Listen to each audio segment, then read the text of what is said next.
দশহরা মনসা পুজোর সবাইকে জানাই শুভেচ্ছা।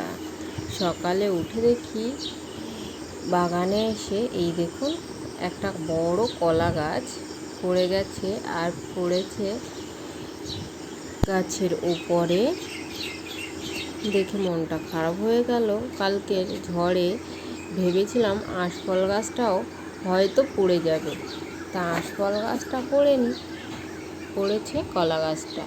তবুও আঁশফল দেখো পুরো গাছটাতে ভরে আছে। অল্প ছোট গাছ হলেও গাছে প্রচুর আঁশফল। আর এই যে এদিকে এই আম গাছে প্রচুর আম হয়েছিল, অনেক আমই পড়ে গেছে। ওই দেখো ওপরে একটা এখনো ঝুলছে, আর এই একটা প্রজাপতি কত উপরে বসে আছে, আর দেখতেও খুবই সুন্দর। ওই প্রজাপতিটা হলুদ আর গোলাপি কালার, দেখতে খুবই সুন্দর। আম গাছ থেকে আম কাল অনেকই ঝরে পড়ে গেছে, কেননা ঝড়ে আর প্রচুর। আজ সকালে উঠে ভাবছিলাম কি করব। দশহরা মনসা পুজো যেহেতু, সকালে উঠে ভাবছিলাম যেই ভাবা সেই কাজ, মাটি নিয়ে আজ কিছু করি। মা মনসার দয়া, এই মায়ের কৃপা ছিল বলে হয়তো মাটি দিয়ে অনেকবারই অনেক কিছু করেছি। আজ এই প্রথম থালা বানালাম। আর এই যে একটা আপেল, কিছু ফল বানালাম। আর এই যে আমার সবচেয়ে প্রিয় শিব ঠাকুর বানালাম। এই শিব ঠাকুরের মূর্তি আমি ভাবিও নি যে আমি কোনো দিন মাটি দিয়ে বানাতে পারবো, কেননা ছোটোবেলা থেকে এত মাটি নিয়ে খেলা করেছি, কিন্তু কিছু মূর্তি গড়ার অভিজ্ঞতা আমার নেই। মূর্তি গড়ার অভিজ্ঞতা আজ হলো প্রথম। আর মূর্তিগুলো দেখতেও খুব সুন্দর হয়েছিল, আর মূর্তিটাও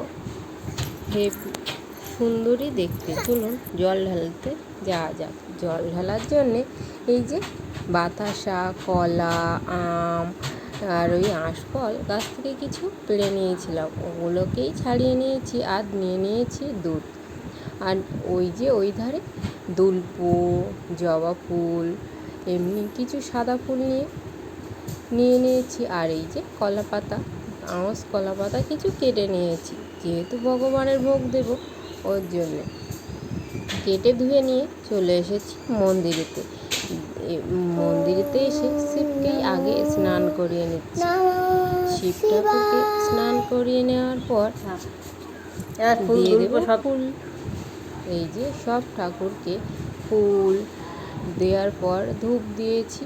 ধূপ দেওয়ার পর এই কলা পাতাকে পেতে আর তাতে ফল আর ওই দুধটাকে দিয়ে দিয়েছি। আর ওই যে মোমবাতিটা এনেছিলাম ওই যে দূরে জেলে দিয়েছি মা মনসার কাছে।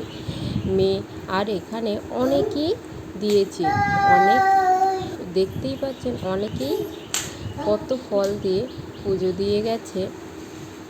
আর এই যে ছেলে আর মেয়ে এসেই প্রথম এসেছে আর কি, জ্ঞান হওয়ার পর ওর দাদাকে জিজ্ঞেস করছে এটা কি।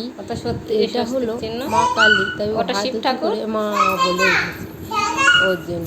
আবার দাদার কাছে জিজ্ঞেস করছে এটা কি, ওর দাদা বলে দিচ্ছে। আরও কত প্রশ্ন, এগুলো এটা কোন ঠাকুর, ওটা কোন ঠাকুর, এইটাই এটা কি, এই করে জিজ্ঞেস করছি। ও যেহেতু এটা কোনটা ওটা কোনটা জিজ্ঞেস করতে পারে না, ও একটা একটা করে এটা আঙুল দিয়ে দেখাচ্ছিল। আর বেশ মজাও লাগছিল, আর ওর প্রশ্নের উত্তরও দিচ্ছিলাম। দিতে ঠাকুরকে প্রসাদও দিয়ে দিয়েছি। এই দেখুন দুজনা বসে ফটোও তুলছিলাম। আর এই ছেলে আর মেয়ে দুজনাই বসে প্রণাম করছিল, ঠাকুরকে প্রণাম করছিল। আর মাও বসে ওই দেখুন প্রণাম করছে কেমন করে, ও আর কি লাফাচ্ছে প্রণাম করতে গিয়ে। আর এই যে সব ঠাকুর, আমাদের থানের ঠাকুরগুলো বেশ এইভাবেই আর কি থাম করে তাতে পিকচার লাগানো। এই যে দেখুন, আর কত লোক দিয়ে গেছে, কত ফুল পড়ে আছে। এই আমাদের তুলসীতলা মন্দির।